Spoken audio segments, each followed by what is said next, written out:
Hello everyone, আসসালামু আলাইকুম। অনেক অসুস্থতার কারণে এই ব্লগটা আমি আপলোড দিতে অনেক দেরি করে ফেলেছি।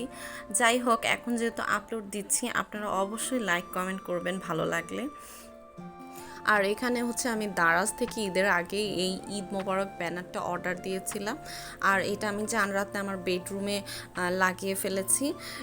সাথে একটা লাইটও আমার ছিল আগের, এটা অ্যাড করে দিয়েছি যাতে একটা ঈদ ঈদ লুক আসে। আমার মেয়ে তো অনেক খুশি, ওকে একটু ঈদ মোবারক গান ছেড়ে দিয়েছি। ওর জন্যই তো সব আয়োজন, ও ছোটো মানুষ তো অনেক লাফালাফি নাচানাচি করেছে, আমি সম্পূর্ণ ভিডিওতে অ্যাড করিনি। আর হচ্ছে এখানে রাতেবেলা আমি সেমাইগুলো করে ফেলছিলাম তাড়াতাড়ি করে।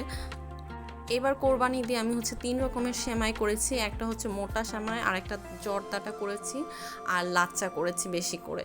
লাচ্চা আর জর্দা সেমাইটা আমি বেশি করে করেছি, আর এই মোটা সেমাইটা অল্প করে করেছি। এটা তাসফিয়ার আব্বু খেতে অনেক পছন্দ করে, তাই এটা অল্প করে করেছি ওর জন্য শুধুমাত্র।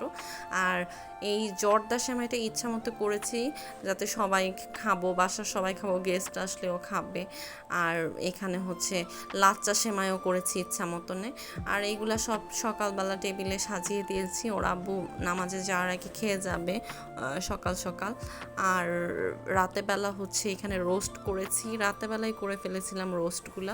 আমি এখানে 4টা রোস্ট নিয়েছি। 4টা রোস্টের মধ্যে আমি একটা রোস্ট হচ্ছে আস্ত রেখেছি, বাকিগুলো খণ্ড করে ফেলেছি, কারণ কোরবানিতে আসলে গরু খেলে কেউই আর কি আস্ত রোস্ট খেতে পারে না। তো এখানে হচ্ছে সকালে ঘুম থেকে উঠে আমি পোলাওটা বসিয়ে দিয়েছি, কারণ তাসফিয়ার আব্বু মাংস নিয়ে এসে কাহিল হয়ে যাবে আর তখন খেতে যাবে, এর জন্য সব কিছু আগে আগে রেডি করে রাখতে হয় সকাল সকাল। আর এখানে মাংস আসার পর আমি হচ্ছে 6-7 কেজির মতো মাংস রান্না করে ফেলেছি এই বড় হাঁড়িটাতে। আর এক বক্স উঠিয়ে রেখে দিয়েছি, ঈদের 4-5 দিন পরে ওইটা আর কি বের করে খাবো। আর এটা হচ্ছে ঈদের দিন থেকে 2-3 দিন টানা চলবে।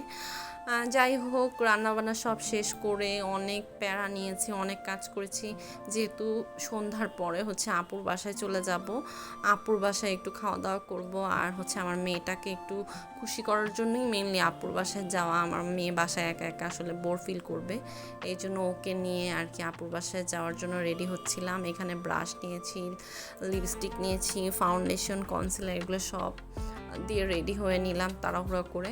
আর এই তো আপুর বাসায় চলে গেলাম। আপু একটা লাইট লাগিয়েছি ঈদ ঈদ একটা লুক আনার জন্য রুমের মধ্যে। তো আমরা হচ্ছে সবাই একত্রিত হয়ে ঈদের গানটা গাচ্ছিলাম।